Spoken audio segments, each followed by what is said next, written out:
Good morning, children. Welcome to our YouTube channel, Academia Ambala.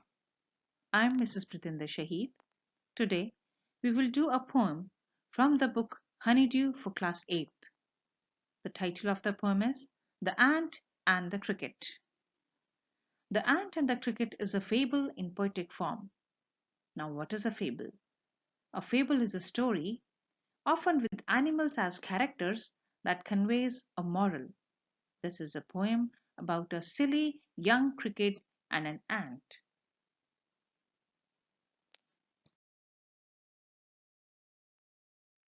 Before the poem, let me introduce you to the poet, Aesop. He was a Greek fabulist and a storyteller. He has written a number of fables which we collectively know as Aesop's fables. Many of these fables and tales are characterized by animals and inanimated objects that have the ability to speak, solve problems, and they generally have the characteristics of a human being.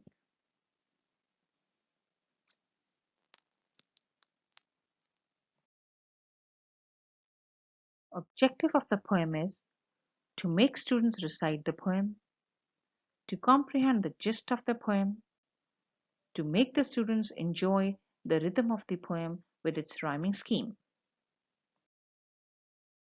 Let's begin the poem. In the first stanza of the poem, we are introduced to a silly cricket who loved to sing and dance away all his time. During the summer days, the cricket just wasted his time singing and dancing and later realized what a big mistake he made. Eventually, when winter came and he found his food cupboard quite empty, he had nothing left to eat because it was winter.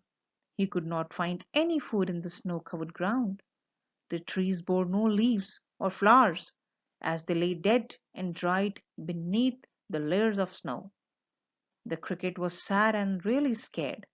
He wondered how he could survive the harsh winter.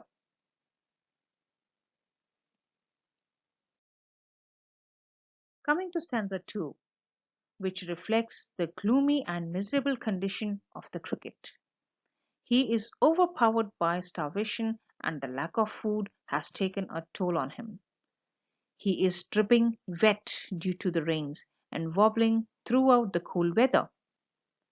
This feeling of absolute helplessness and misery can be a reference to man when one is at that low point in life where you feel like you have nothing more to lose. This feeling, which fuels his next decision to turn to his last desperate attempt to stay alive. He decides to visit the miserly ant. Ants are the most hardworking creatures known to man. They work all through the summer and spring to store food for the long and harsh winters. So, the cricket set off to meet the ant. He asked the ant if he could spare some food for the cricket and provide him with some shelter from the rain. He would only borrow for the time being and repay when he had enough.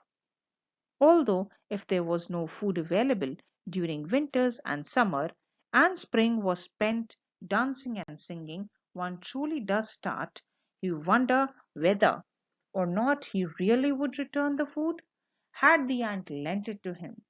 And he knew if the ant refused, he would die of starvation and sadness. Moving on to stanza 3.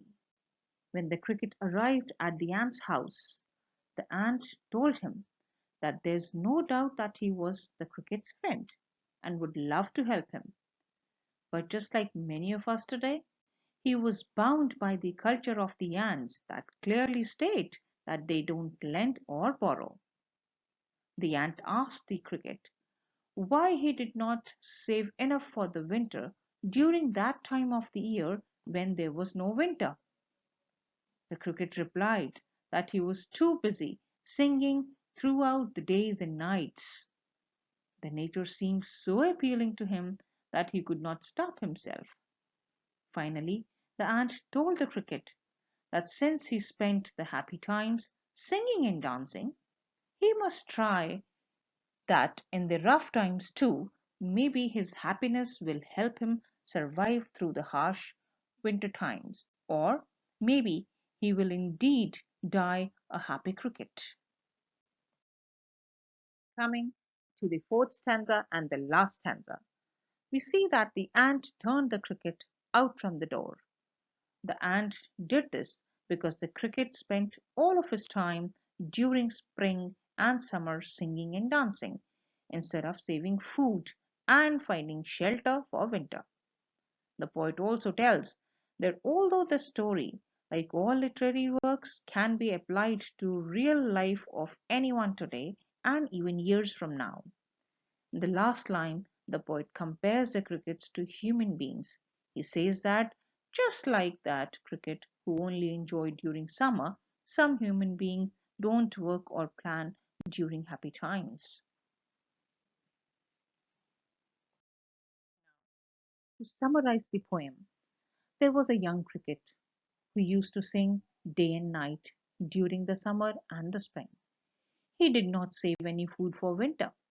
When the winter came, he looked for food and went to an ant. She refused to give him food and asked him to sing and dance like he did during the summer. The cricket understood that he did not plan for the future, so one should always save for tomorrow. The moral of the poem is, if you want to succeed tomorrow, you have to start working today. Those who do not plan for the long term will not succeed in the long term. With this, we come to the end of the poem. Children, I hope you will imbibe this moral and achieve great and long lasting success in your life. Have a good day.